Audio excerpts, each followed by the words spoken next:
Bienvenue dans le podcast Kilo Émotionnel, le podcast qui t'aide à décoder les vraies raisons qui te poussent à trop manger. Je suis Johanna Verdi, coach de vie, auteure du guide Mon cahier Kilo Émotionnel, créatrice du programme Déjeuner en paix et moi-même ancienne mangeuse compulsive. Si la nourriture te rend dingue, si tu te jettes sur la bouffe à la moindre contrariété, si tu rêves de perdre du poids mais que tu es incapable de tenir un régime plus de 2 jours ou 2 heures consécutives, tu es au bon endroit. Avec ce podcast, je vais te montrer comment sortir de l'obsession alimentaire et faire la paix avec ton assiette et ta balance pour que tu puisses enfin consacrer ton énergie à ce qui compte vraiment. Imagine, t'es installé tranquille et t'as enfin un peu de temps devant toi. Tu te réjouis de tout ce que tu vas pouvoir rattraper. Et là, ta mère t'appelle. « Ma chérie, tu m'accompagnes faire du shopping cet après-midi ?» Et malgré toi, tu t'observes répondre « Oui, bien sûr !» Et puis à un autre moment, c'est ta copine qui t'envoie un texto. « Pierre m'a encore fait un sale coup. Je peux t'appeler, faut que je te raconte. » Et tu lui réponds mécaniquement « Oui, bien sûr, pas de problème. » Quelques jours plus tard, c'est ton frère qui t'appelle pour te demander de l'emmener à l'aéroport. Et tu lui réponds « Oui, bien sûr. » Ton fils, lui, te demande de venir le chercher chez Martin à 22h30. « Bien sûr, mon chéri, pas de problème. » Et ton mec qui te demande de récupérer son colis au Mondial Relais. « Bien sûr, pas de problème, je vais m'en occuper. » Ta collègue qui te dit « Je dois partir un peu plus tôt ce soir, tu peux finir le dossier pour moi ?» Oui, bien sûr, pas de problème. Et puis l'association de parents d'élèves qui te dit « On cherche des volontaires pour tenir le stand de crêpes samedi matin de 8h30 à midi, on peut compter sur toi ?» Oui, bien sûr. Toutes ces petites situations, ça peut paraître anodin, mais en réalité, ça nous use, ça nous suce littéralement la moelle, et à la fin de la journée ou de la semaine, qu'est-ce qu'on fait ? On bouffe pour se réconforter. On bouffe pour s'apporter ce que les autres nous prennent et ne nous rendent pas forcément, notre temps et notre énergie. Mais alors, pourquoi on continue à fonctionner comme ça ? Pourquoi on continue de dire oui alors qu'on n'a pas le temps, qu'on n'a pas envie et que ce qu'on souhaite, c'est dire non ? C'est exactement ce dont on va se parler dans l'épisode d'aujourd'hui. Je vais t'expliquer pourquoi, pour nous mangeuses émotionnelles, c'est si difficile de dire non et pourquoi le fait de se comporter ainsi est un véritable déclencheur de compulsion alimentaire. Mais sois rassuré, évidemment, comme d'habitude, je vais t'apporter des solutions et je vais te partager 7 façons de dire non. Tu vas voir, je vais carrément te donner les scripts complets et ce qui est amusant, c'est que ces scripts n'incluent même pas forcément le mot non, tu vas le découvrir. Alors pour commencer, pourquoi c'est si difficile de dire non ? La première raison, c'est qu'on ressent une forme de pression sociale. On a peur de déplaire, d'être critiqué, d'être rejeté, et une partie de nous se dit que, en disant oui, on est la gentille fille, on est la fille sympa, sur qui on peut compter. Et ça rejoint finalement l'épisode 96 que tu peux écouter ou réécouter sur le syndrome de la bonne élève. La deuxième raison, c'est que trop souvent, on a tendance à confondre la décision et la relation. Plus la personne est proche, plus on a l'impression que lui dire non, c'est dire non à ce que représente la personne tout entière. Comme si dire non au shopping que te propose ta mère, c'est dire non à l'amour de ta mère, à l'existence de ta mère, à son identité, tu vois ? Et puis enfin, la troisième raison, c'est que ça fait plaisir de faire plaisir aux autres. Ben oui, sur le moment, voir l'autre content et satisfait, le voir sourire et dire merci, c'est gratifiant, ça nous procure un mini rush de plaisir à nous aussi. Et pourtant, le fait est que ce comportement est un déclencheur majeur de tes compulsions alimentaires aujourd'hui. Pourquoi ? Déjà parce qu'en fait, on s'épuise. On met pas limite. En disant systématiquement oui à tout, on se retrouve esclave des besoins des autres et de leur agenda. On subit littéralement notre vie. On s'épuise, ça nous bouffe et il ne reste rien pour nous. Encore une fois, notre énergie, notre temps, on le dédie complètement aux autres, on le sacrifie aux autres et nous, on se donne du courage et du réconfort et on décompresse comme on peut, en mangeant évidemment. Et tu peux aller écouter ou réécouter l'épisode 65, les autres me bouffent et ça me bouffe, si tu te reconnais comme ça dans cet épuisement et cet abandon total de tes besoins au profit des autres. La deuxième raison, c'est qu'en fait, quand on prend un petit peu de recul sur ce qui s'est passé, quand on ouvre les yeux, qu'on est un petit peu dans cette phase de lucidité, en fait, on se réveille et on réalise qu'on va devoir sacrifier quelque chose de plus important, peut-être notre sommeil, notre séance de sport, notre temps libre ou un moment en famille, pour honorer ce nouvel engagement ou pour faire plaisir aux autres. Donc vient ensuite le temps du regret et de la colère contre l'autre, mais aussi surtout contre nous-mêmes. Donc On s'en veut, on en veut à l'autre et on passe ses nerfs sur qui ou sur quoi? Sur la bouffe. Sur la bouffe parce que on n'arrive pas complètement à assumer cette partie de nous qui est en colère, cette partie de nous qui a pas su réagir correctement, qui a pas su se défendre, qui a pas su finalement protéger son territoire. Et du coup, ça nous emmène aussi à la troisième raison qui explique que ça déclenche nos compulsions alimentaires, c'est qu'en fait, à chaque fois, il y a le même mécanisme de rumination mentale qui se met en place. En fait, il y a des trucs qui se passent, il y a des conversations qui se tiennent, et nous, on fait raconter une histoire à tout ça. Et l'histoire que tu te racontes peut-être, c'est « on ne me respecte pas, on ne me considère pas, on s'en fiche de moi ». Et tu vois, il y a aussi le fait qu'on a tendance à se refaire l'histoire dans sa tête. On rumine. J'aurais dû dire non, et je me fais tout le temps avoir, et c'est tout le temps comme ça, c'est toujours la même histoire, et blablabla. Mais comme on ne peut pas remonter le temps, il nous reste que nos regrets de ne pas avoir été celle qu'on aurait voulu être. Donc, on anesthésie notre frustration avec la bouffe. Et puis enfin, j'aimerais aussi souligner qu'à ça est associée une forme d'espoir déçu. On est quand même très souvent dans une approche transactionnelle de la relation à l'autre. Et on reste très souvent en attente d'une forme de réciprocité qui n'arrive pas forcément, voire qui n'arrive jamais. On donne beaucoup et il y a une forme d'espoir que nous aussi, à un moment, on reçoive en retour. Et c'est malheureusement, effectivement, généralement pas le cas parce que les autres ne fonctionnent pas comme nous et que la relation à l'autre ne devrait pas être transactionnelle. Donc voilà, cette forme d'espoir déçu, c'est important aussi d'en prendre conscience. Pourtant, même si c'est pas facile, dire non, c'est important. Pourquoi? Parce que dire non, c'est mettre des barrières saines avec les autres. Ça nous aide à trouver notre juste place parmi les autres, à définir notre identité, à consolider notre estime de nous-mêmes. C'est un message de respect qu'on s'envoie. Oui, j'ai le droit d'exprimer mes convictions, mes valeurs, mes besoins, même si ça va à l'encontre de l'envie des autres. Dire non, c'est dire oui à soi et à ce qui compte vraiment pour toi. Ta santé mentale et physique, ta vitalité, ta famille, ton espace, tes projets. Et du coup, dire non quand tu as besoin de dire non, c'est la meilleure façon d'éviter de tirer sur l'élastique qui va tôt ou tard générer des craquages et donc des fringales après 17h ou alors le week-end. Et ça, je t'en parle dans l'épisode 41 sur les fringales de fin de journée. Du coup, moi, je voudrais profiter de cet épisode pour te partager cette façon de dire non, mais je vais pas juste te donner la façon de faire, je vais carrément te partager le script prêt à l'emploi que tu vas pouvoir utiliser la prochaine fois que tu es sollicité.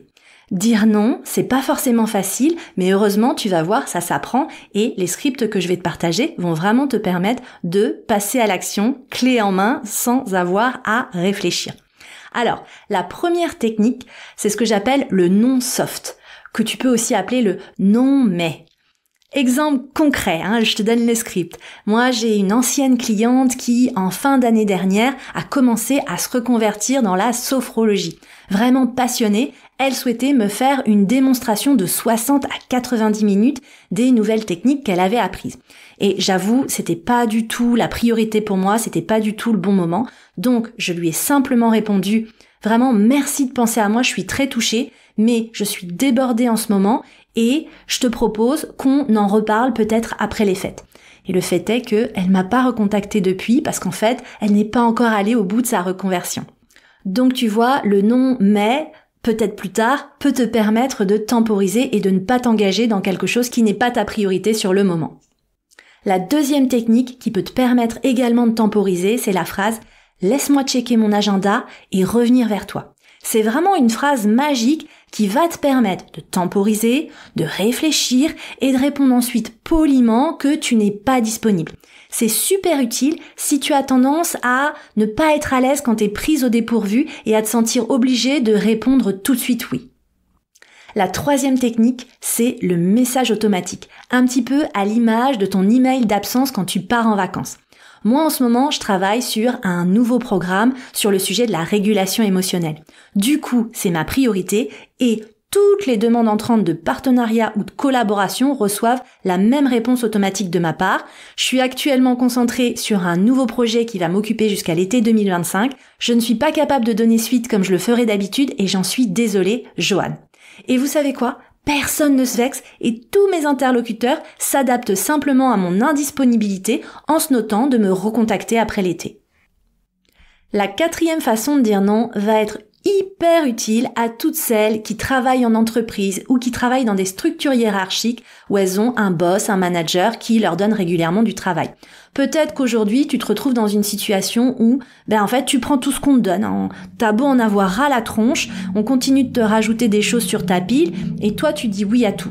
Et tu penses peut-être aujourd'hui que finalement, soit t'as pas le choix ou alors c'est ça en fait, être une bonne employée, une bonne collaboratrice, quelqu'un sur qui on peut compter. T'es quelqu'un de fiable, t'es quelqu'un qui est capable d'assumer une grosse charge de travail, t'es quelqu'un qui mérite à terme de la reconnaissance, une promotion, une évolution de carrière ou une augmentation. Mais la réalité, c'est que si à un moment, dire oui à tout, ça risque déjà de te faire partir en burn-out, ou alors ça risque de compromettre la qualité de ton travail sur les autres projets, c'est ta responsabilité d'en parler. Et pour avoir été manager d'équipe moi-même, je le sais mieux que personne, en tant que manager, t'as juste pas envie d'être responsable d'un capotage annoncé. S'il y a un problème, s'il y a une alerte, t'as envie qu'on te le dise. Donc tu peux tout à fait formuler la situation de la façon suivante. Moi, je veux faire du bon boulot. Tu sais que avec moi, t'es habitué à avoir des rendus de qualité, etc. Mais vu mes autres tâches en ce moment, je risque de ne pas délivrer un résultat dont je serais fière. Et je risque de faire capoter tel ou tel projet. Donc, qu'est-ce qu'on fait ? Est-ce que je prends ça, on enlève autre chose ? Est-ce que, tu vois, comment on arbitre ? Et t'es pas à l'abri que ton manager te remercie de l'avoir alerté et te remercie de lui avoir soumis cet arbitrage. Ensuite, la stratégie numéro 5, c'est une de mes préférées parce que l'humour et le rire font quand même partie des piliers de ma vie, c'est de dire finalement non sans le dire avec humour. Mon ami américain Chris vit aux États-Unis et il vient me rendre visite à Paris en avril prochain pour courir le marathon de Paris. Et super enthousiaste, il m'a proposé de m'inscrire aussi pour qu'on le fasse ensemble. Et ma réponse a simplement été nope. Donc non, avec un sourire plein de smileys, et il a ri. Voilà, on met de la légèreté, on n'est pas obligé de s'excuser et d'en faire tout un pataquès. On a le droit de mettre du sourire et de la légèreté dans notre réponse. Ensuite, la 6e technique consiste à faciliter les choses pour la personne qui a besoin d'aide ou qui te sollicite. Avec une phrase du type « Je serai heureuse de te, je ferai en sorte que tu… » Par exemple, « Je serai heureuse de te prêter ma voiture. Je m'arrangerai pour que tu récupères les clés facilement. » De cette façon, tu dis aussi « Je ne pourrai pas t'emmener. » Super utile quand tu veux vraiment aider la personne, mais que tu ne peux pas y mettre toute ton énergie ou que t'as pas le temps. Et puis enfin, la stratégie numéro 7, on va l'appeler celle du détournement. C'est une stratégie qui consiste à dire « Je ne peux pas, mais peut-être que telle autre personne serait intéressée. » En fait, c'est tellement tentant de se dire que quand quelqu'un nous demande quelque chose ou lance une invitation, en fait, c'est notre aide et notre présence qui est attendue et c'est nous qui sommes indispensables. Mais la plupart du temps, les gens qui demandent quelque chose ou qui demandent à être accompagnés, ils se fichent que ce soit nous qui les aidions ou les accompagnons ou quelqu'un d'autre. Eux, ce qu'ils veulent, c'est recevoir l'aide, l'attention ou la compagnie dont ils ont besoin. Donc, la prochaine fois, par exemple, que ta mère te propose de faire du shopping alors que t'as pas du tout envie, tu peux dire, écoute, je peux pas, mais par contre, j'en sais rien, moi. Ton autre fille, ma sœur, serait peut-être intéressée. Tu vois? Donc, c'est une façon aussi de détourner poliment et de rappeler à ton interlocuteur qu'en fait, tu n'es pas la seule personne ressource qui peut l'aider ou l'accompagner sur ce sujet. Donc en conclusion de cet épisode, ce que je voudrais que tu retiennes, c'est que se libérer des compulsions alimentaires, c'est comme essayer de se débarrasser des mauvaises herbes de ton jardin. Tu ne peux pas juste travailler sur ce que tu vois en surface. T'as besoin de travailler en profondeur, t'as besoin d'arracher les racines de ces mauvaises herbes. Parce que tant que tu n'arraches pas les racines, toutes les racines, vraiment toutes les racines en profondeur, ça repoussera tôt ou tard. Et le fait de dire oui à tout le monde, tout le temps, ça fait partie de ces mauvaises herbes que tu dois vraiment arracher à la racine. Alors bonne nouvelle en plus, le printemps arrive littéralement à nos portes, donc il est vraiment temps pour toi d'apprendre à jardiner, d'apprendre à prendre soin de ton jardin en arrachant toutes ces mauvaises herbes et en arrêtant de dire oui alors que t'as envie de dire non. Encore une fois, j'ai adoré te partager ces pépites de sagesse et ces réflexions. Si tu as aimé cet épisode, si tu aimes le podcast, continue de le soutenir avec des étoiles, des cœurs, des pouces, des arcs-en-ciel, tout ce que tu veux sur ta plateforme d'écoute préférée. Et moi, je te retrouve avec joie la semaine prochaine. On va continuer d'avoir un sujet justement printanier parce que on rentre dans le printemps. On rentre dans la saison des beaux jours et, je te parlais de jardin, mais ce qui va fleurir aussi autour de toi, ce sont les régimes. Ils vont fleurir partout, dans les médias, sur les réseaux sociaux et en couverture des magazines féminins. Mais moi, je voudrais planter une autre graine. Et si finalement, cette période de l'année était l'occasion de mettre en place le meilleur des régimes? Et si le meilleur des régimes, c'était le grand ménage de printemps de ta maison? Et je te partagerai dans le détail mes techniques pour te montrer comment t'y prendre toi aussi si tu ne sais pas par quel bout commencer. Je te remercie pour ta présence et je te donne rendez-vous au prochain épisode.